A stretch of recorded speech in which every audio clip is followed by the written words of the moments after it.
I awoke in a standing position, my eyes suddenly shooting open and my legs weakening as I began to stumble. I panicked as I felt myself falling forward, instinctively reaching out to grab the nearest thing to hand, which happened to be the shirt of the guy standing in front of me. "Watch it, buddy," he exclaimed in annoyance, although the mystery man did take hold of my arm and shoulder before helping me to steady myself. "Are you okay?" he asked, as sympathetically. "Yeah, I think so," I replied through trembling lips as I tried to get my bearings. "Well, just keep your cool," he instructed, "and whatever you do, don't step over the white lines." I didn't understand what he meant, but then I adjusted my eyes and surveyed the scene around me, and what I saw was a vision of hell. I hadn't seen the face of the man who'd helped me, but when I looked up, I could make out the back of his head in the darkness and realized he'd turned around after assisting me, now facing full. Darkness was all around me, but there was a dim illumination on the ground, which I stood upon, 2 lines of white light, about 3 to the less, or am I right? I remembered what the man had told me a moment earlier, warning me not to step outside of these lines. I didn't know what he meant, but somehow realized this was probably good advice. I creaked my head to one side, looking over the shoulder of the man ahead and seeing a line of people standing in front of him, a long, single-file queue of shadowy figures stretching for several hundred yards up. All stood within the 2 white lines, which seemed to operate like some kind of emergency lighting, and at the top of the queue of unidentified figures was a doorway of bright, almost a blinding sea of darkness, inviting comfort.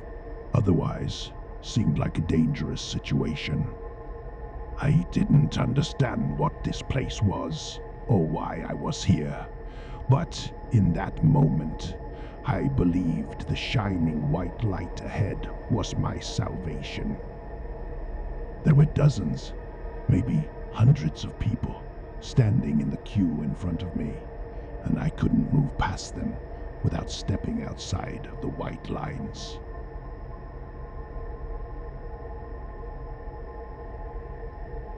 I shook my head, experiencing an almost crippling anxiety as my mind raced to make sense of this inexplicable situation. I opened my dry lips and struggled to speak, addressing my fearful question to the anonymous man in front of me. What is this place? How did we get here?" He didn't turn his head to face me, but the man did respond. "You see the white light at the front of the line?" he asked, a surprisingly calm voice. "Yes," I confirmed nervously. "Well, look behind you," he instructed.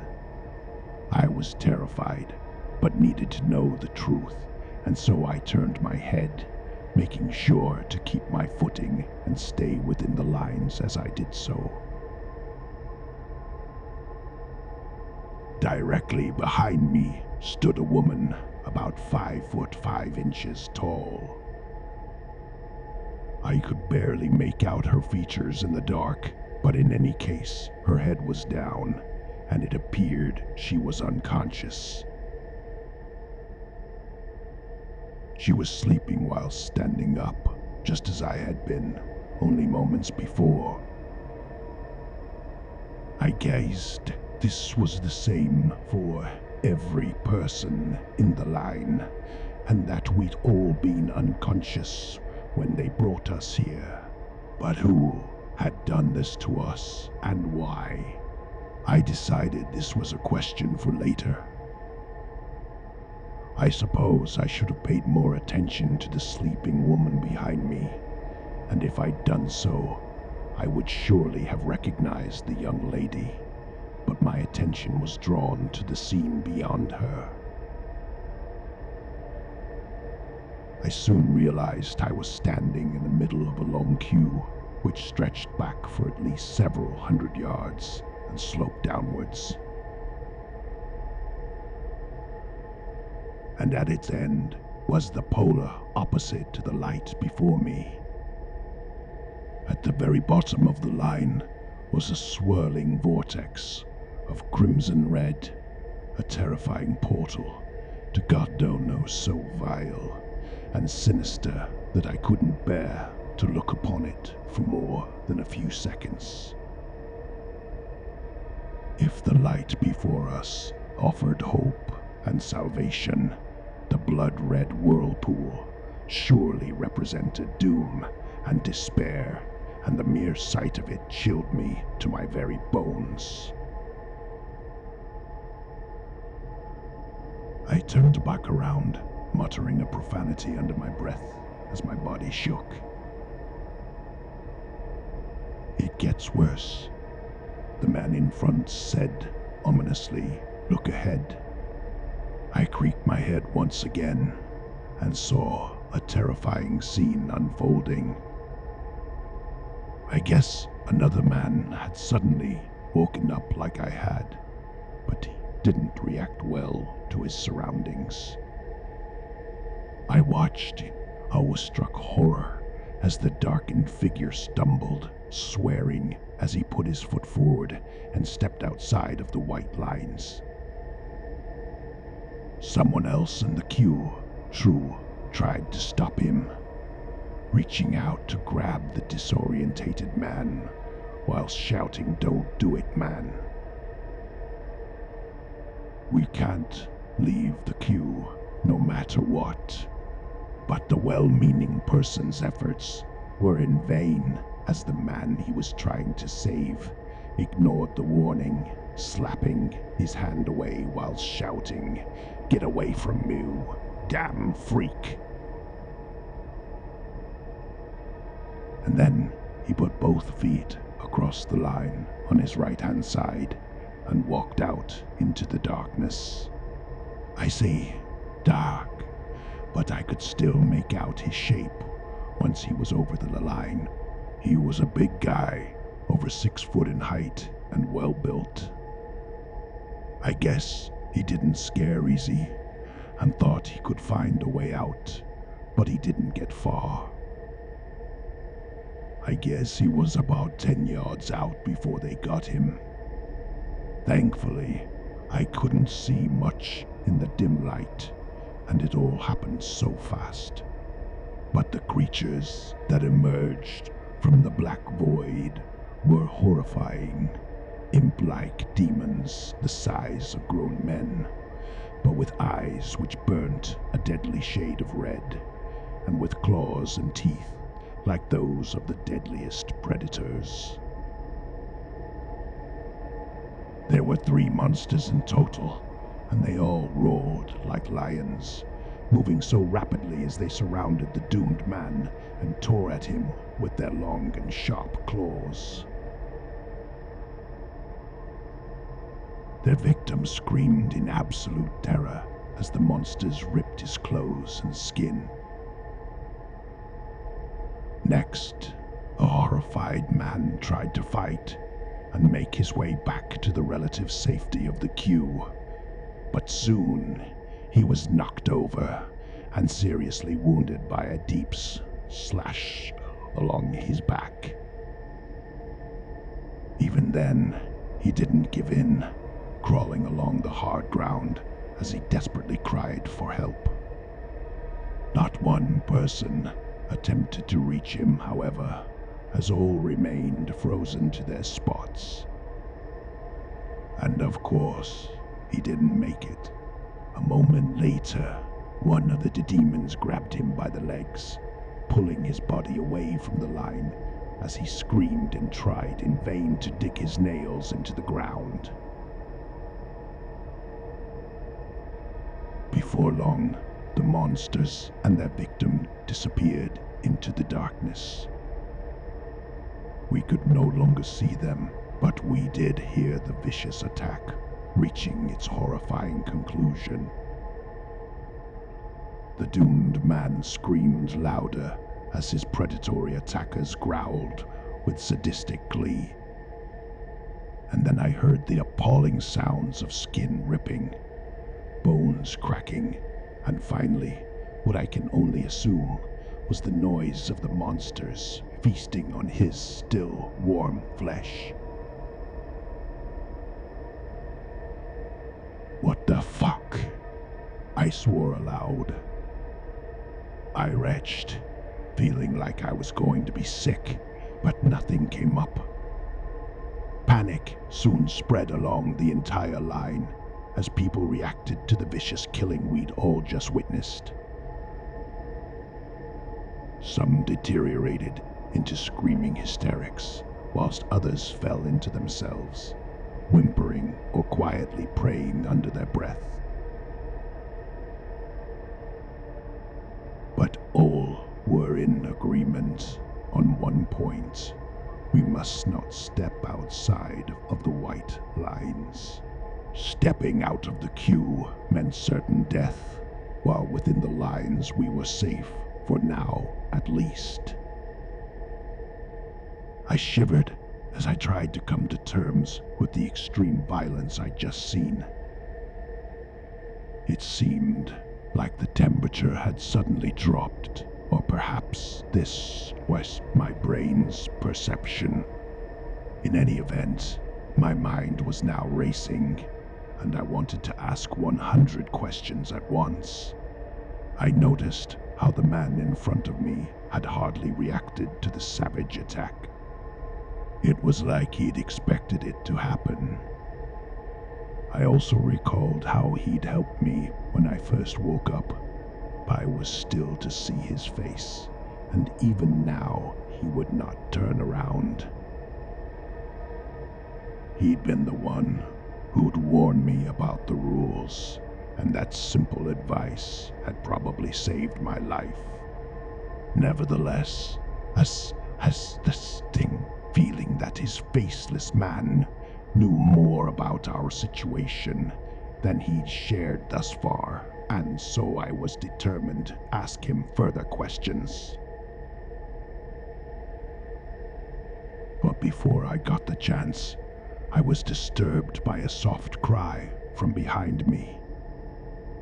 I jumped, shunk, and turned around, almost accidentally putting my right foot over the line before I stopped myself.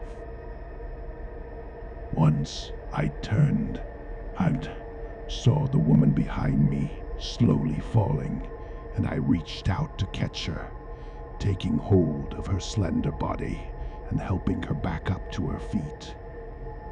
I felt a familiarity as I held her in my arms. Perhaps it was her scent, or maybe my muscle memory. But then she lifted her head and met my eye, and I almost jumped out of my skin once I saw her face. "Sally," I said, in astonishment, as if my eyes were deceiving me.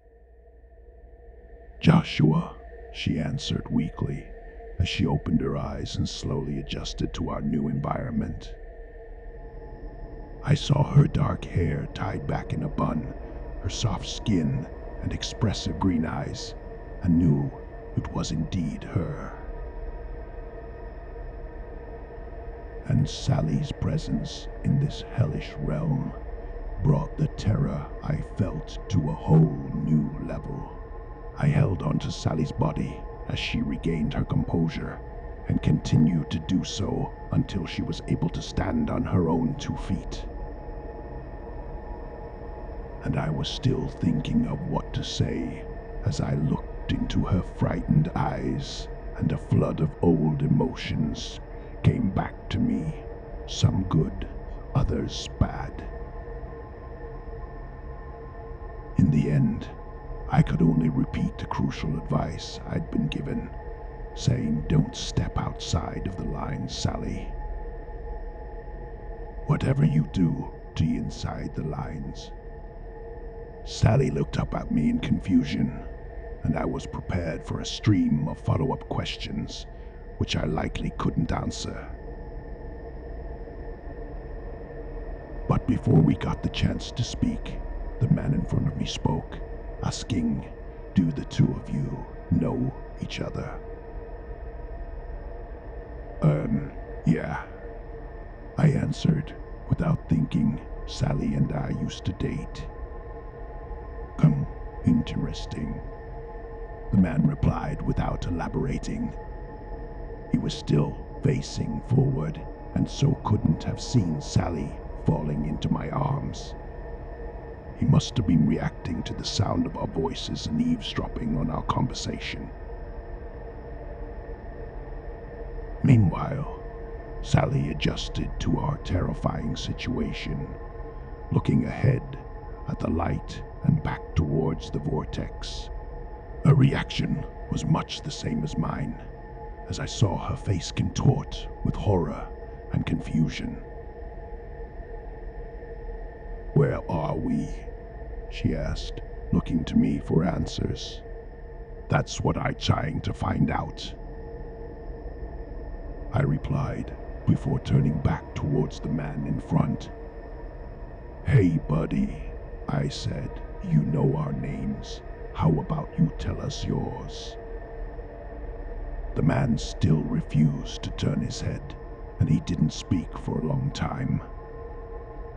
But finally, he did answer my question, saying, "You can call me Milo."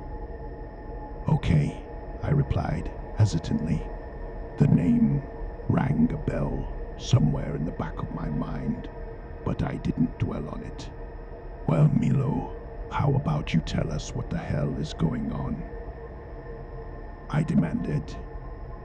"What makes you think I know anything?" He replied cryptically. "I think you know more than you're letting on." I said, "You told me about the lines after all." "Fair enough," Milo admitted. "I know some things, but not everything." He paused before continuing. "You wake up on this queue, standing between the white lines. You know what happens when you step outside of them." Sally didn't, not yet anyway. I was grateful she'd been spared the sight of the savage killing. "What are those things out there?" I asked, although a part of me didn't want to know the answer. Milo showed shoulders, but still didn't turn around. "Can't say for sure," he said. "They could be demons, monsters, aliens, or genetic mutations. In the end, it doesn't really matter, does it? I know they dwell in the darkness all around us, and they see everything. For whatever reason, they can't step inside of the lines. We're safe from them as long as we stay in the queue. But if we enter their domain, they'll slaughter us without hesitation." I turned to Sally, seeing the fear in her eyes. That's a look I hadn't seen in a long time, and hoped I would never witness again. I put a hand around my ex's shoulder to comfort her, but she pushed me away, and I was forced to remember why we'd broken up in the first place. I put this to the back of my mind, however, instead focusing on my inquisition of the faceless man in front. "So, we're trapped here?" I asked fearfully, the desperation now evident in my voice. "Oh, no," Milo answered in an almost flippant tone. "I'm afraid you don't understand. The queue won't remain stationary. When the trumpets blow, we move forward one at a time." When the trumpets blow. What the hell did that mean? I thought for a moment before I realized the implications of what Milo was saying. "You mean we move towards the light?" I asked, hopefully. I knew little about our situation, but surely the white light at the top of the queue was our chance at salvation. "Yeah, that's what happens. But there's a catch," Milo said. "What do you mean?" I demanded in angry frustration. "You'll find out soon enough," was Milo's typically evasive response. I opened my mouth to speak again, but then I heard it. The trumpets, blaring from God knows where, a deafening and terrifying sound which blasted out from the darkness, seemingly surrounding us on all sides. Both Sally and I collapsed down to our knees, covering our ears with our hands in a futile effort to drown out the awful din. I felt the pressure building inside of my skull and thought my head was going to explode. But thankfully, the trumpet stopped after a few moments, and then the line started to move.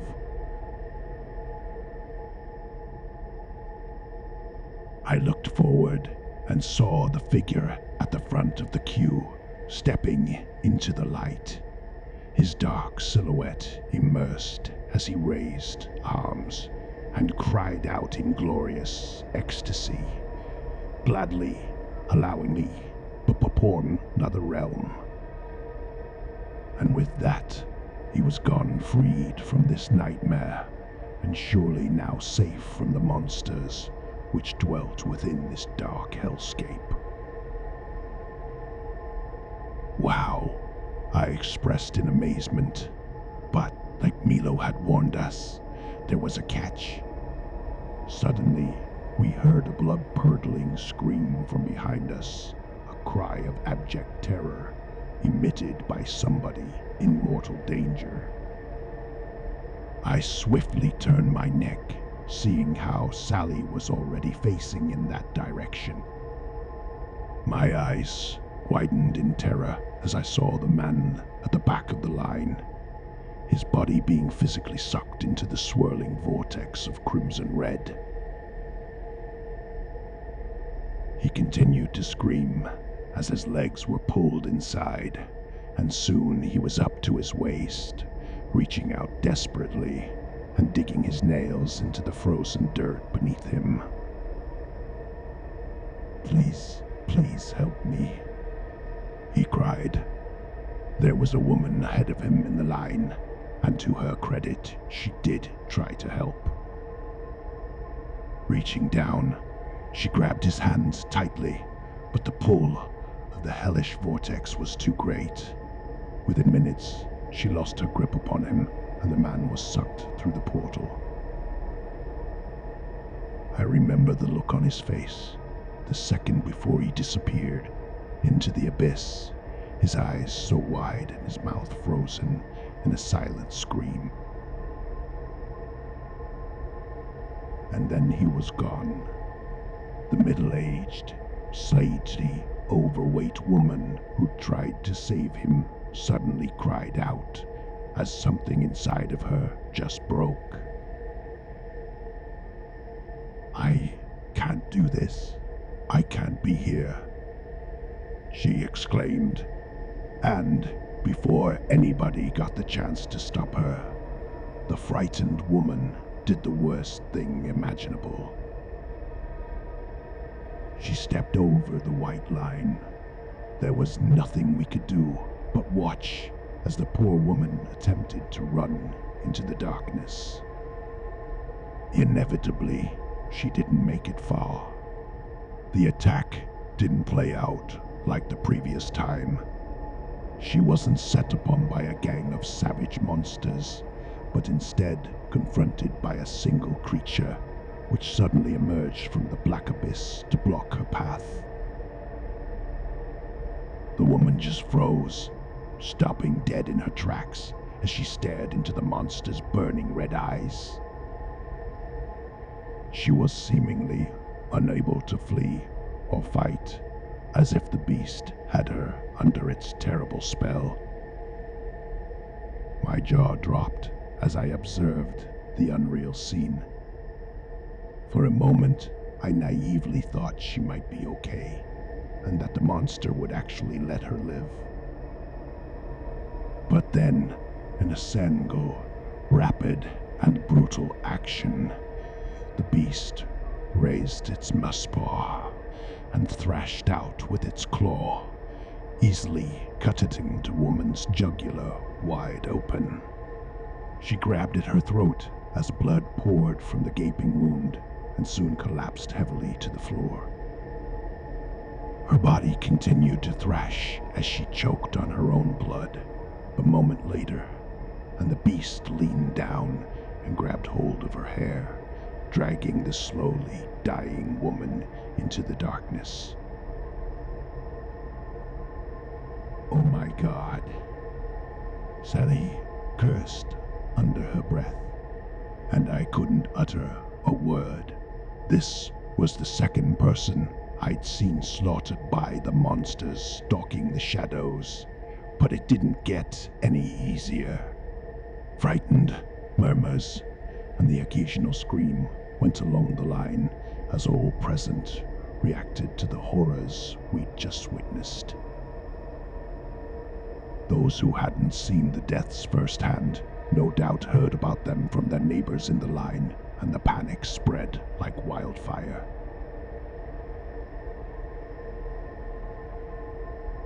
Still, I noted how Milo had not reacted at all to the bloodshed.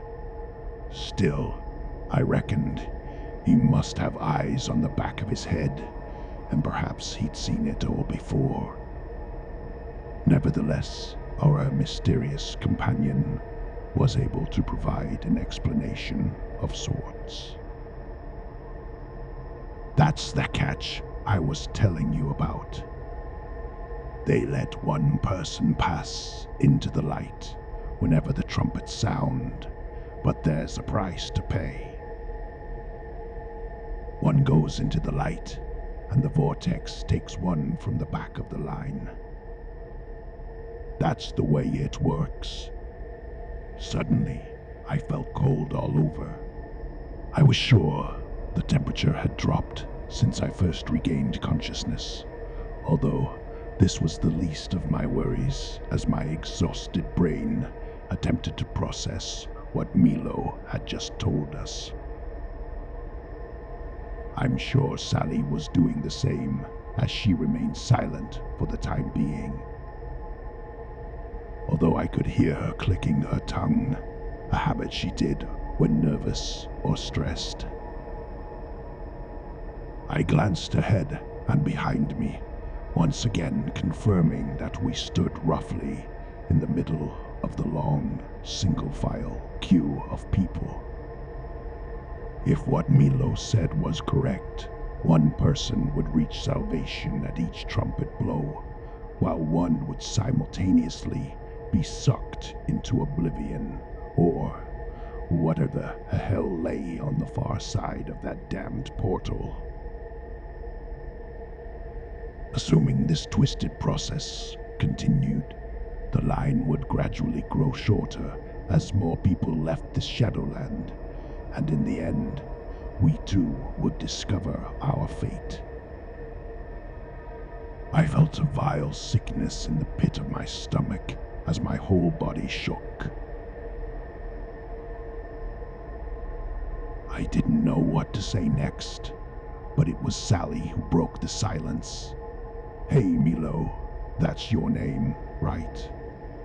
she shouted over my shoulder. I saw Milo nodding in confirmation, but he still wouldn't turn to face us. "You know, you still haven't answered Joshua's question. You didn't tell us where we are and why we're here." Milo snorted before replying. "Like I said, I don't know everything, but I guess I've been conscious to our situation for longer than the two of you. During that time, I've come up with a couple of theories." "Like what?" Sally demanded. I could tell she was becoming increasingly impatient. We'd been split up for 2 years at this point and hadn't spoken in nearly as long. But seeing her again in this dangerous and terrifying situation made me realize I still had feelings for her. Milo eventually replied in a matter-of-fact tone, with no emotion evident in his voice as he spoke. "Well, one possibility is that we've been kidnapped or abducted by some malicious person or persons." "What's the last thing you remember before waking up here?" I tried to think, realizing there was an unexplained gap in my memory. "I remember driving," I said uncertainly, and then everything went black. This didn't make sense. Had I been in an accident? If so, why didn't I recall a crash or collision? I have the same memory," Sally muttered nervously. I glanced back at her in confusion, only to find she wouldn't meet my eye. This revelation confused me even more. Sally and I hadn't been together. We hadn't even seen each other in 2 years. What were the odds of us both being involved in car accidents at the exact same time? And all this talk reminded me of the incident which had led to our breakup in the first place.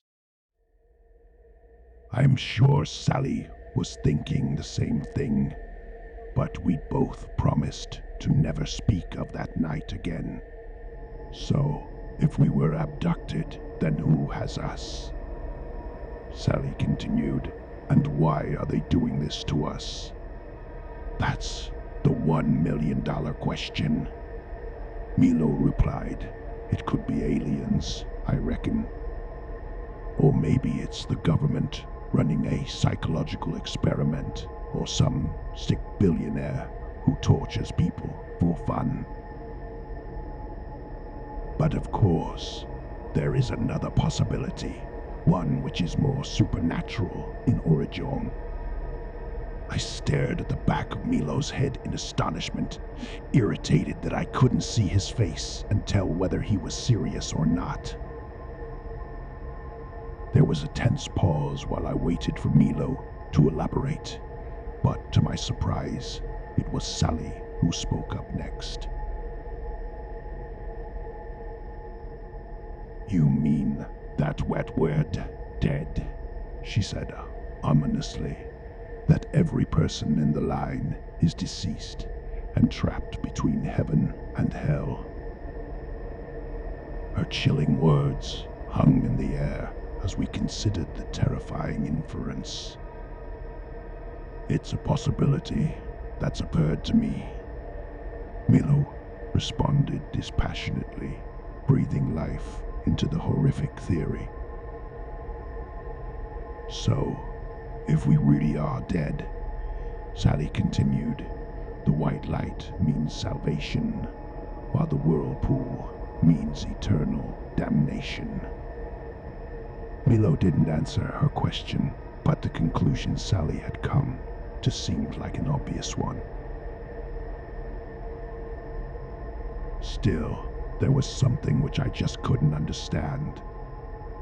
But the people at the front of the line are guaranteed to reach salvation, while those at the rear will surely get sucked into hell.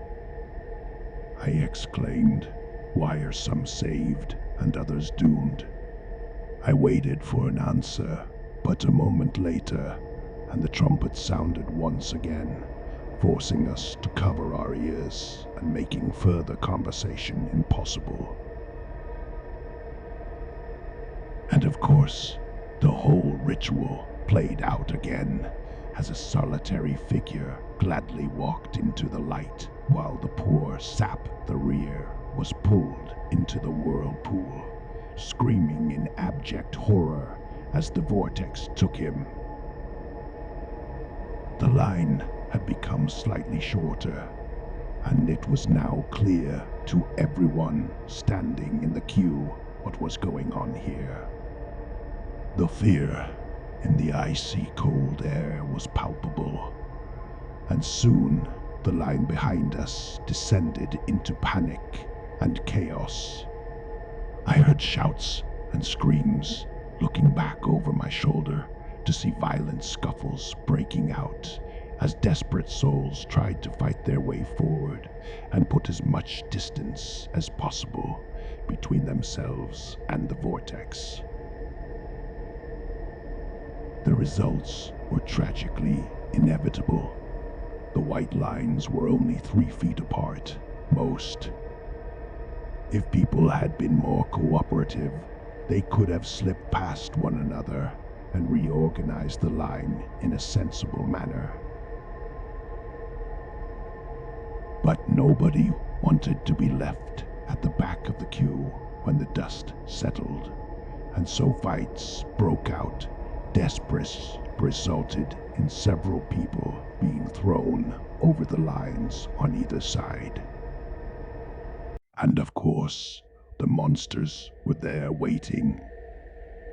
A dozen or more demons emerged from the shadows, roaring with fury as their red eyes burned with an intense hunger.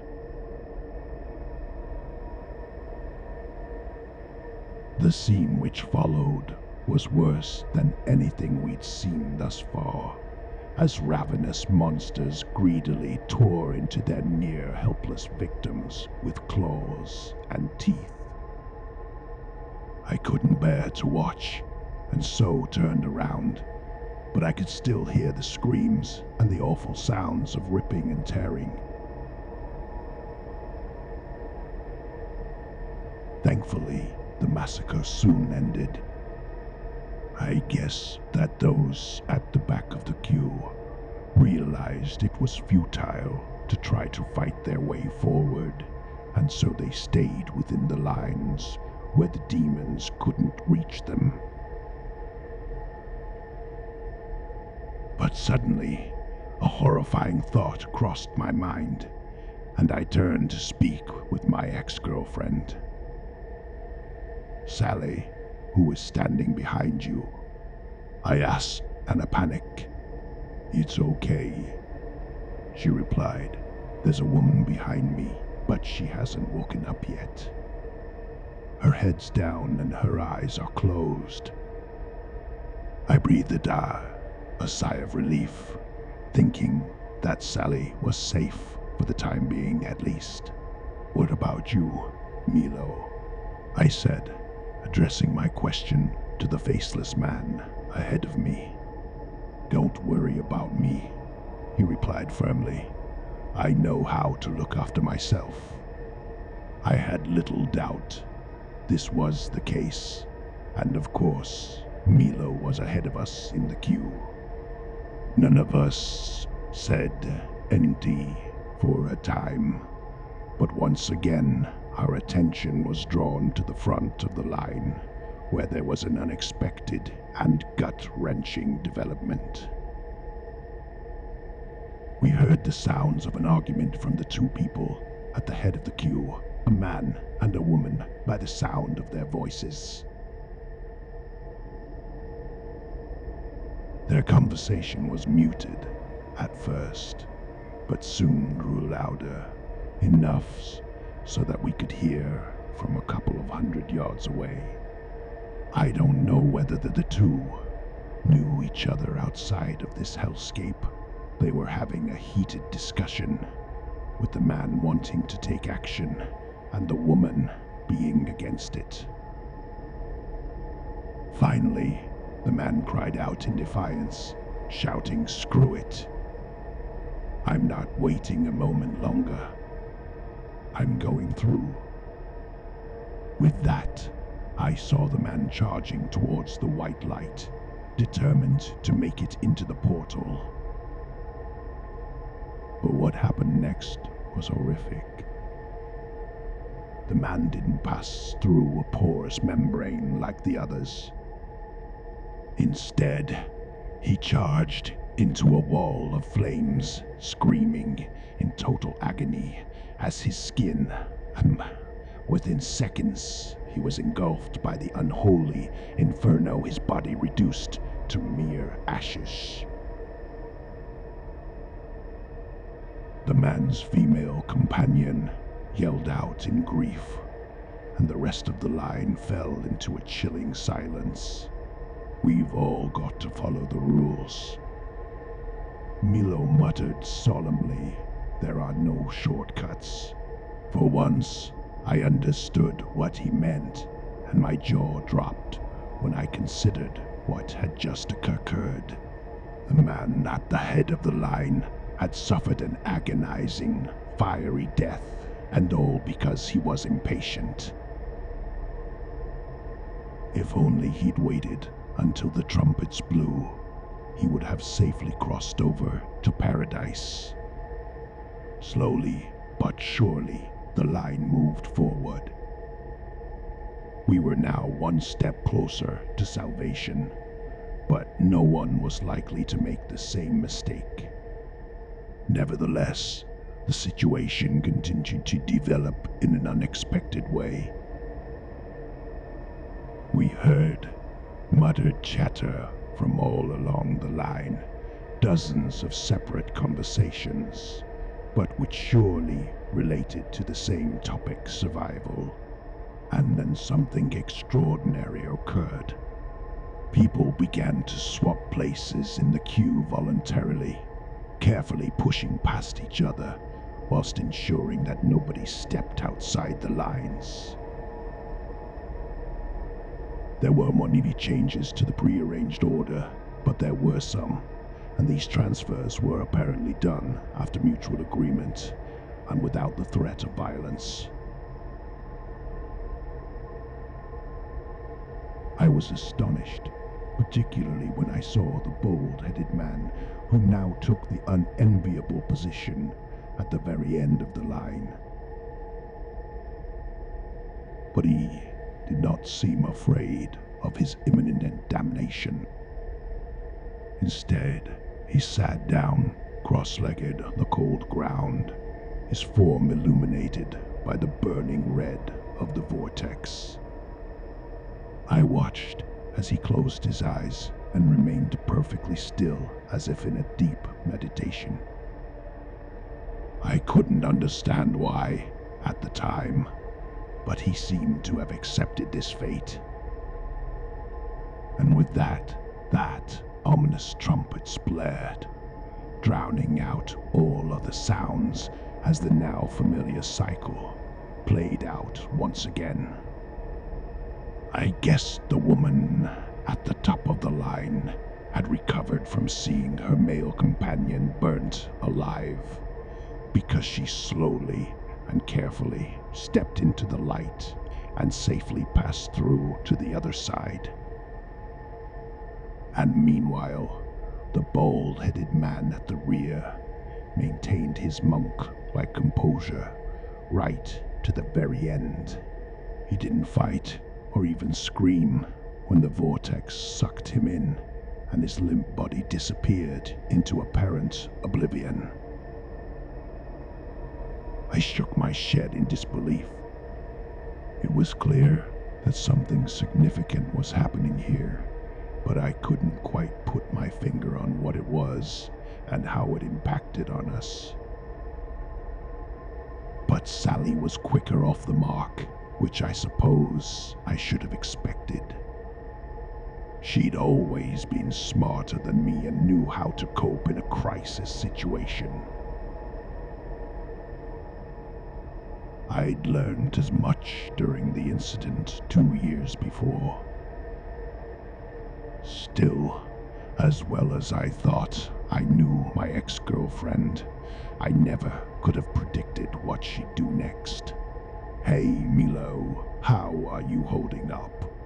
she said suddenly. I looked over my shoulder in confusion, only to see my ex giving me a knowing look. I'd seen that look before and knew what it meant. Sally wanted me to trust her and keep my mouth shut, and so this is what I did. I suspected she wanted Milo to turn around so she could make eye contact, but by now I knew this wouldn't happen. For whatever reason, our mysterious new friend was determined to keep his eyes facing forward.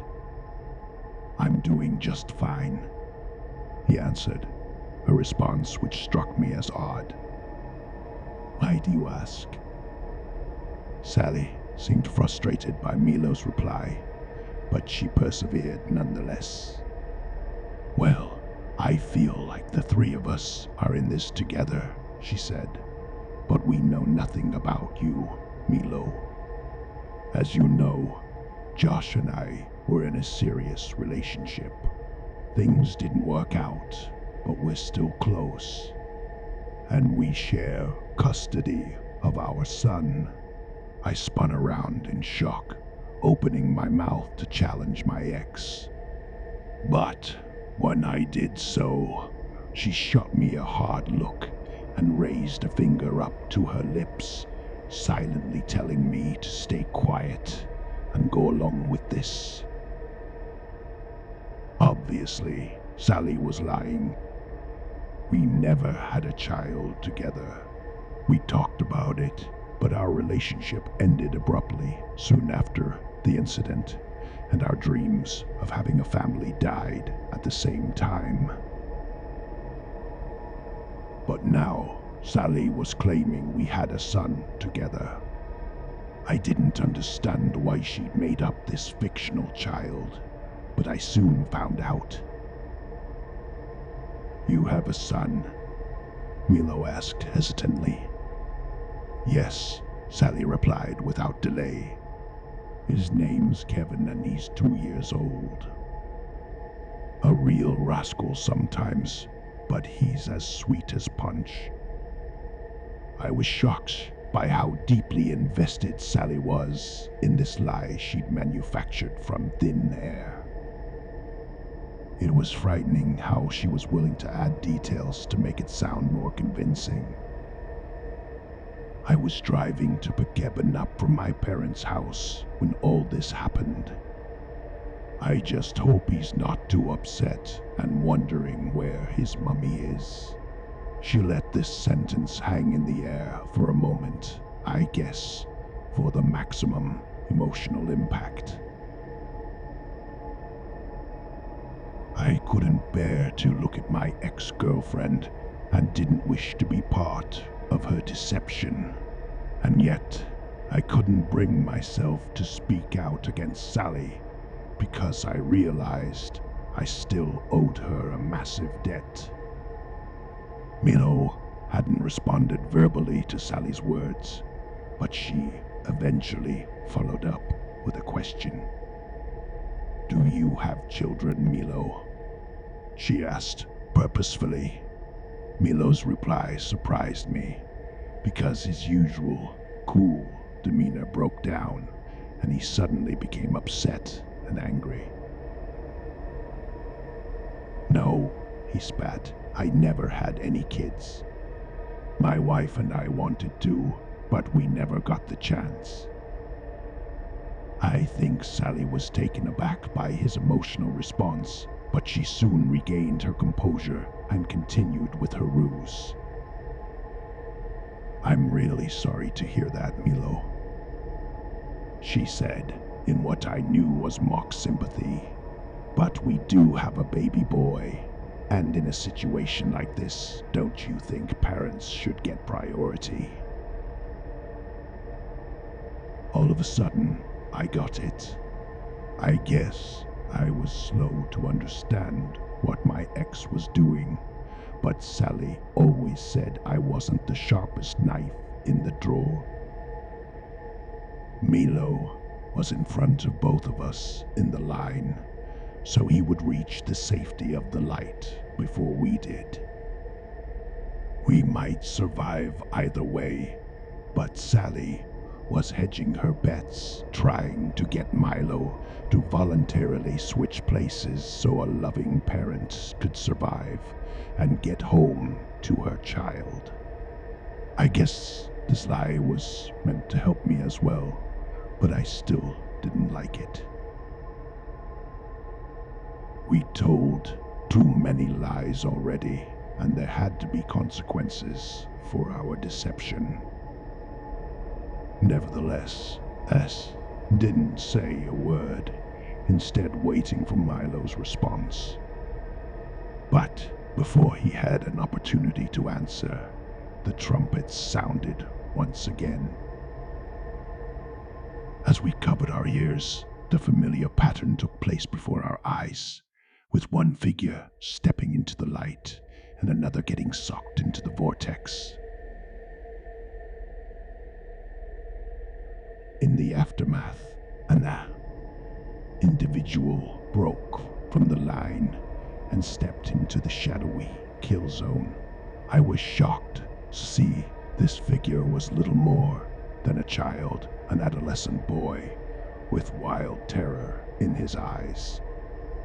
I didn't see whether the kid was pushed or if he ran, but he was quick on his feet and seemed determined to make a break for it. Inevitably, a gang of 3 bloodthirsty demons emerged from the shadows and grasped out at the kid with their claws. But amazingly, the kid dodged all of them, making kickers, sprintings, tinting to the darkness. He disappeared from sight, and for a brief moment, I thought he could actually make it to safety. But then we heard a blood-curdling scream closely, followed by the cracking of bones and the ominous sound of a huge beast biting into the flesh, and I reached unseen horror looking in the shadows. My heart sank in that moment, but Sally's devious plan was still very much in play. Milo predictably didn't react to the kid's violent death, but he did recall the conversation we were having before the trumpet sounded. "So, you think you should go ahead of me because you have a kid?" he asked, his voice returning to his characteristic, emotionless tone. I remained silent, but Sally spoke up on our behalf. "Frankly, yes. I don't want to be brutal about it, but we deserve the chance to see our boy again. But if we really are dead, then what difference does it make?" Milo blurted out. I had to admit that he had a good point here. I didn't know how Sally would respond to this direct question, which poked a massive hole in her story. But of course, she had a pre-prepared argument. "But we don't know that we're dead. Not for sure. If we have been abducted, then reaching the light could bring us home. And besides, even if we have passed away, don't you think 2 loving parents deserve to go to heaven?" I didn't know how Milo would react to this loaded question, but I certainly didn't expect what happened next. Because suddenly, Milo began to laugh, quietly at first, but growing ever louder. But his laughter wasn't one of mirth. Instead, it was filled with bitterness and scorn. I turned around to look upon Sally, only to find she was as baffled as I was.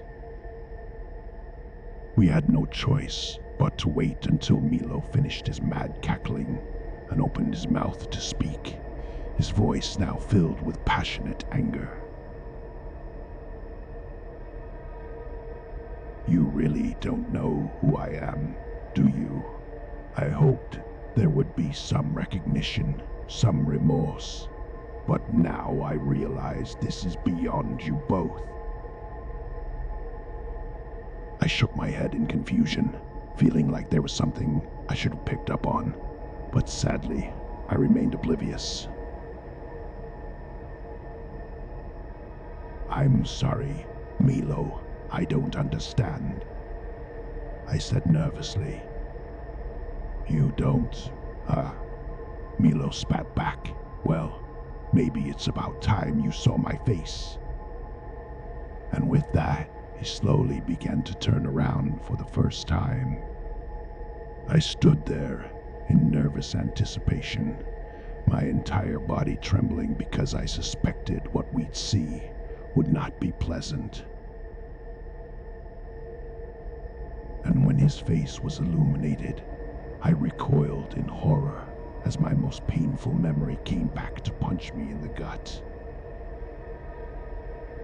Milo's face was in actual fact a grotesque death mask, his dead eyes bulging and his forehead caked in dried blood. His skin looked like leather, and when he opened his crusty lips, green water poured from his mouth and nostrils. I heard Sally scream behind me, and I was about to follow suit. But in that moment, the trumpet sounded louder than ever. This time, I fell to my knees and buried my head in my hands, but the almighty din was too intense. I felt like my head was about to explode, and then I found myself drifting out of consciousness as suddenly my whole world went black. And then I was in another place, and time thrust back to a point in my life which I had tried my hardest to forget. Sally and I were in my car, driving along a lonely country road late at night. We were coming home from a party and were in high spirits. We'd both been drinking. I was driving and surely over the limit, but I'd made this journey a dozen times before and thought it would be fine. I remember the two of us laughing over a shared joke. I glanced over to the passenger seat, looking into Sally's mischievous eyes and feeling so much love for her in that moment. I should have kept my eyes on the road, because I didn't see the pedestrian until it was too late. A sudden panic overtook me as I slammed my foot on the brakes, but I hit the man head-on, horrified as his broken body was thrown up onto the hood before it smashed against the windscreen. I brought the car to a stop as the body fell heavily to the ground, and I sat frozen, still gripping a tight hold of the steering wheel and in a state of shock. Slowly, I turned to look at Sally and saw an expression of sheer horror etched across her face. "Joshua, what have you done?" she whispered, and I didn't have an answer. After some time, we exited the vehicle and went to see to my victim. What we found was a bloody mess of a man, a human body, broken almost beyond recognition. We were both sure he was dead. Sally and I stood there, under the headlights on the side of the abandoned road, looking down at the corpse of the young man I'd just run over. And then I really started to panic. "Sally, what the fuck am I going to do?" I exclaimed. "I've killed a man. They'll send me to prison for this." "That's not going to happen," Sally answered firmly, her eyes narrowing as she took control of the situation. "There are no witnesses. Nobody saw what happened." She paused briefly, letting those words sink in. "The lake is only 5 miles from here. We can make him disappear." I glared at her in shock and disbelief, disgusted by the suggestion. But of course, I went along with her plan. I didn't wish to face the consequences of my actions, and so I conspired with my girlfriend to cover up the crime. With some difficulty, we lifted the body and loaded it into the trunk of my car. I vividly recall seeing the man's grotesque death mask, his dead eyes looking upwards into the night sky as we slammed the trunk shut and sealed him inside. We drove to the lake, exiting the car at the top of a disused jetty after releasing the handbrake, watching in solemn silence as the vehicle rolled downwards and disappeared under the water's surface. Sally and I made the long walk home that night, barely speaking a word as the seriousness of our crime hit home. We reported the car stolen the next morning, Sally giving the report to a disinterested police officer who didn't ask too many questions. A few days later, we heard a missing person report on the news, a young man who had been walking at night and never made it home. In the days and weeks which followed, I lived in a state of constant anxiety, forever fearing a knock on the door.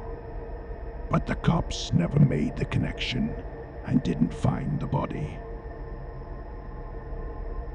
I guess it was about 2 months later when Sally and I were watching TV at home, and suddenly there was a press conference featuring a teary-eyed woman giving a statement with a photograph of the missing man framed behind her. She pleaded for anyone with information to come forward and wept as she begged for her husband to come home. And the missing man's name was Milo. Suddenly, my ears were filled with the sound of trumpets, and I was brought back to the dark hellscape, except the circumstances had changed during my absence. The first thing I noticed before I even opened my eyes was the overbearing heat. Before this place had been ice cold, but now the opposite was true. And simultaneously, my nostrils were filled with an awful stench of sulfur and burning flesh, making me retch in disgust. But when my eyes opened, I almost jumped out of my skin, and I started to stumble until a pair of arms grabbed me and held me up. "Remember the rules," was what she shouted in my ear, her voice just about audible over the almighty din. "Stay within the lines, and they can't get you." That was Sally, and she had a tight hold of me. I glanced into her wide eyes, wondering if she'd experienced the same gut-wrenching flashback I had during our blackout. The look of horror etched on her now drawn face told me she surely had, but this wasn't the reason she was so frightened. The demons weren't in the shadows any longer. They were standing right up beside us, so close that I could smell their foul breath, which stank of rotting flesh, and see the flesh blood dripping from their sharp fangs. There were half a dozen of the beasts, visible on either side of the white lines, appearing like soldiers standing to attention. They didn't make any attempt to attack, but the monsters shot us murderous glares through their burning red eyes, and they grinded their razor-sharp teeth and clicked their long claws, as if eagerly anticipating the kills to come. But they couldn't get to us, not as long as we stayed in line. And the queue was much shorter now. I guess Sally and I had been out for longer than I'd thought, as we relived our past sins, because whereas the line had once included hundreds of lost souls, now there were only 5 of us. The doorway of white light was right in front of us, while the crimson vortex lay behind us, the 2 gateways competing to drown out the darkness. But the intolerable heat and disgusting stench came from our rear, and I had no doubt that the vortex was a portal to hell itself. In the moment which followed, the terrifying process repeated as the anonymous figure at the front of the line crossed over, and the woman behind Sally screamed as the hellish whirlpool sucked her inside. And then there were only the 3 of us. In all the chaos, I'd almost forgotten about Milo. But the ghoul was still facing us, his dead eyes burning with rage as he savored his moment of retribution. "Tell me," he snarled through his rotting maw, "do you 2 feel any guilt? Any remorse for what you did to me? For what you took from me?" I stretched us before to respond as I experienced a foul, burning sensation in the back of my head. I knew I couldn't hide from this any longer. "Milo," I spluttered, "of course, we're sorry for what happened. But it was an accident. You've got to believe that." Milo laughed bitterly once again. "An accident?" he exclaimed in anger. "Was it an accident when you bundled me into your trunk and pushed your car into the lake? Was that a fucking accident?" He paused briefly, his lifeless eyes narrowing. I was still alive when I went into the water. "Did you know that?" I shook my head in disbelief, muttering no. "That's not possible." "It's true," Milo confirmed with a nod. "I slowly suffocated to death inside of that trunk, and they never found my body. My wife never got closure, never got to bring me home. And that's all because of the 2 of you." Milo was now beyond fury as he roared and charged towards Sally and I with his arms outstretched. "Josh, stop him!" Sally screamed. But he was already upon me, his skeleton-like hands wrapping around my throat in an attempt to throttle me. I fought back with all my might, tackling Milo and shoving him to one side. And of course, he fell outside of the lines. Milo released his grip on my throat as the demons grabbed hold of him, their eyes lighting up with a ravenous hunger as they dug their claws into his flesh.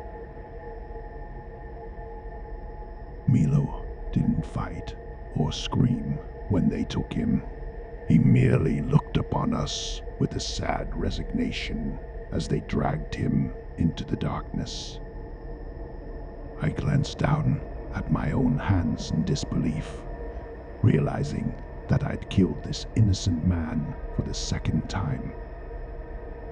The rest of the demons retreated at this point, cackling cruelly as they returned to the shadows.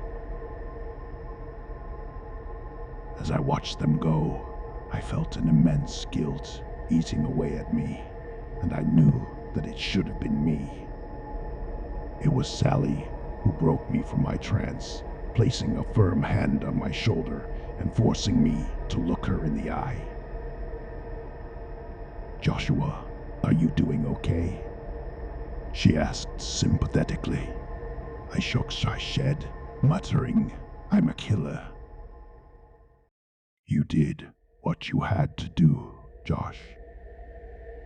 You were trying to protect me, but I need your help one last time."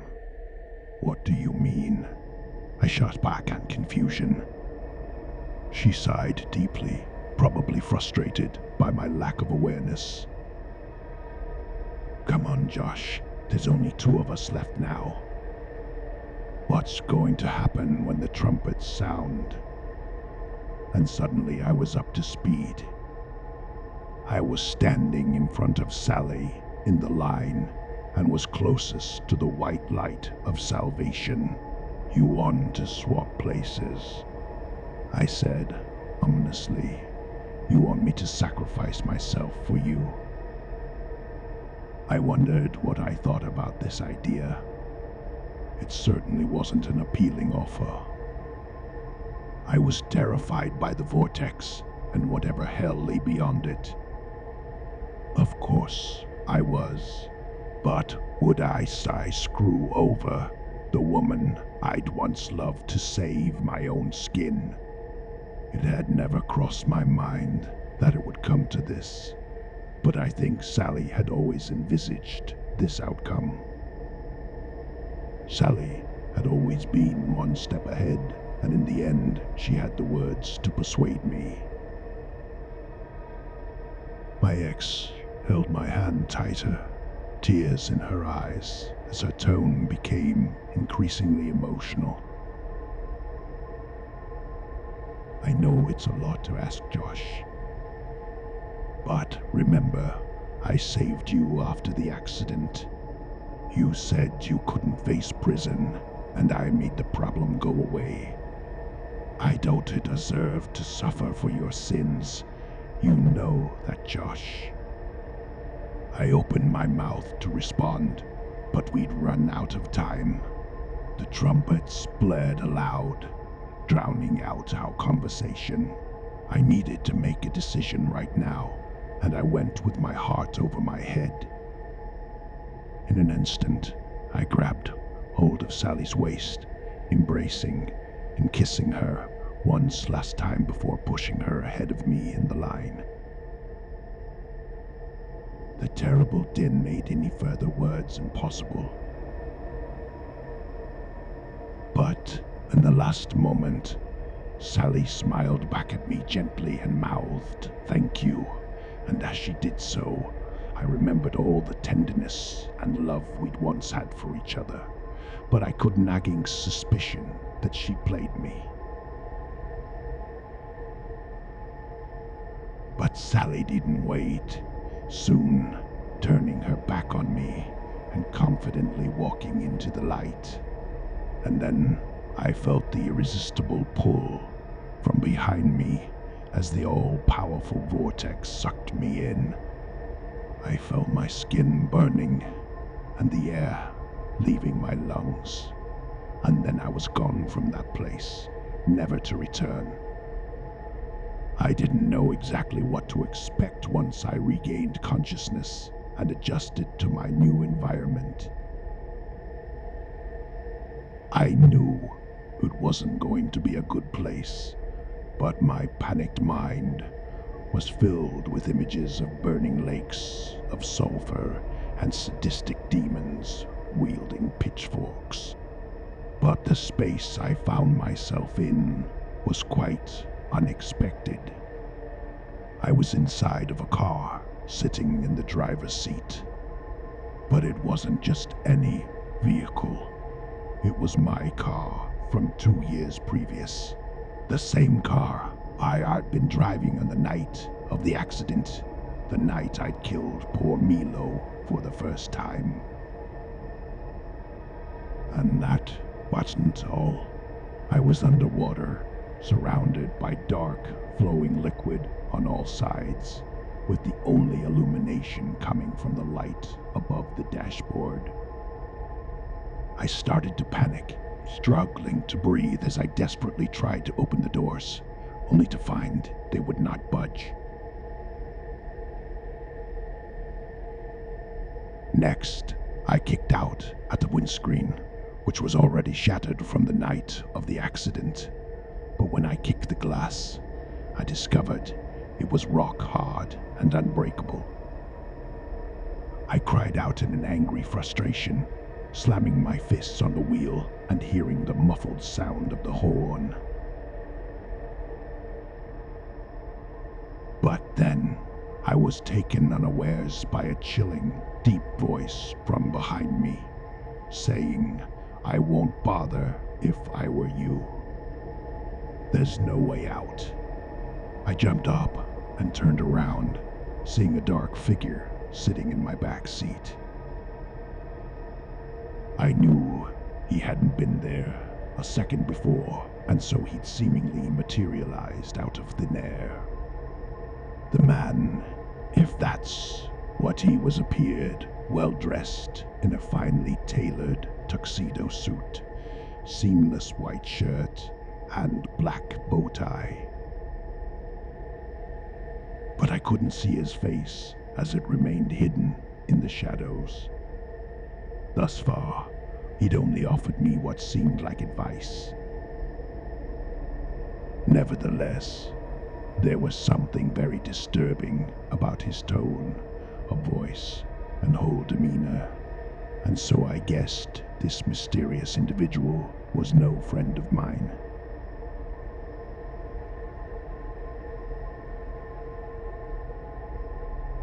I felt like history was repeating itself and feared the worst, struggling to speak through trembling lips and asking, "What is this place?" "Isn't it Ibis?" the shadowy figure replied. It was, of course, and I needed to face the grim reality of my situation. "I'm in hell, aren't I? This is my personal hell." The Shadow Man responded with a sly chuckle before saying, "Certainly not, Joshua. This is a halfway house of sorts. Call it purgatory, if you will. Believe me, you'd know if you were in hell." I experienced a wave of emotions in that moment, relief for sure, but as always, I was confused. "I don't understand," I exclaimed. I was sucked into the vortex. I smelled the sulfur, felt my body burning. "You made an assumption," the man replied abruptly. "Did anyone tell you that one portal led to heaven and the other to hell?" I pondered his words for a moment until the horrifying implication became apparent. "Sally," I exclaimed. "What happened to Sally?" The man sighed before answering. "Sally is somewhere else. Don't worry about her now, Joshua. You won't see her again, Not for a while, anyway. I gulped, feeling a chill as I thought of my ex-girlfriend and feared for her safety. But it seemed there wasn't anything I could do for her right now. And what about me? I muttered nervously. What will become of me? There was a lengthy, almost unbearable pause before the Shadow Man answered me. I'll be honest with you, Joshua. You've got us in a bit of a pickle. On one side, you committed a heinous sin on the mortal plane, but then you made a noble sacrifice in the Shadowlands to save a woman you once loved. Your sacrifice was futile in the end, but you weren't to know that. We're going to need some time to consider your fate, Joshua. In the meantime, you can stay here, in this watery prison of your own making. I experienced a renewed panic and also anger, crying out before I had the chance to think. No, you can't keep me here. I won't stay. The Shadow Man's reaction was instant and furious. He leaned forward, allowing me to see his hideous eyes through the darkness, burning crimson orbs, which reminded me of the vortex I'd been pulled into, mesmerizing and yet terrifying at the same time. And when he spoke, his voice blared out like a banshee's wail. You'll do what we damn well tell you. He screeched, do not test me, you wretched mortal. I can make all your worst nightmares come to life. I'd never been as frightened as I was in that moment, not during my mortal existence, or even in the Shadowlands. Whatever this entity was, I realized, could it inflict suffering upon me that I couldn't even imagine. I had no words to respond, and so I merely grabbed hold of the steering wheel and lowered my head in a meek submission. Very well, the Shadow Man said with a smug satisfaction. Goodbye, Joshua. Until we meet again. I nervously glanced up into the rearview mirror and saw the entity melting away into the leather seat, and then I was alone.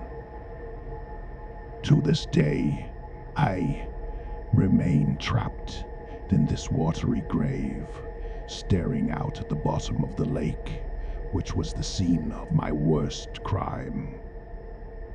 I don't know how long I've been here. All I know is that I can't leave, not unless they set me free.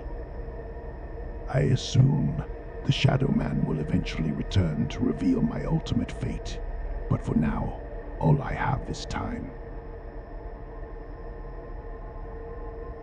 I've had what seems like an eternity to come to terms with what I've done. I think about Sally often, and Milo too. Will I ever see them again? I hope so, because when all my sins and regrets are washed away, all I want to do is make amends.